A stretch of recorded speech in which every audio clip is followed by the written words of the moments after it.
ഇന്ന് നമുക്ക് പെട്ടെന്നൊരു ചില്ലി ഗാർലിക് ബീഫിന്റെ ഒരു റെസിപ്പി ചെയ്താലോ. കിടിലൻ റെസിപ്പി ഉണ്ടോ, നിങ്ങൾ ഇത് എന്തായാലും ട്രൈ ചെയ്ത് നോക്കണം. Let's go.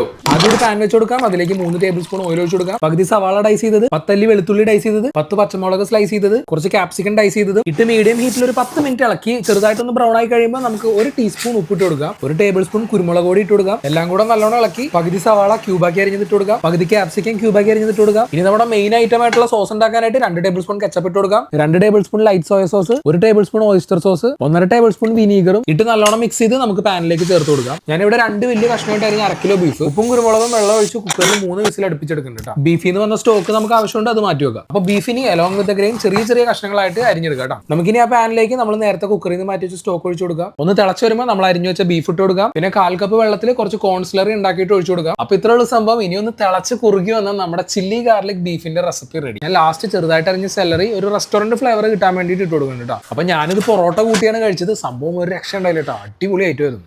ആഹാ, അടിപൊളി. ഇത് നോക്കിയേ, പൊറോട്ട സോസിൽ ഇങ്ങനെ മുക്കിയിട്ട് കഴിക്കണം. എല്ലാവരും റെസിപ്പി ഒന്ന് ട്രൈ ചെയ്ത് നോക്കുക, എന്തായാലും ഇഷ്ടപ്പെടും. അപ്പോൾ പുതിയ റെസിപ്പി ആയിട്ട് നമുക്ക് അടുത്ത വീഡിയോയിൽ കാണാം. അപ്പോൾ ശരി.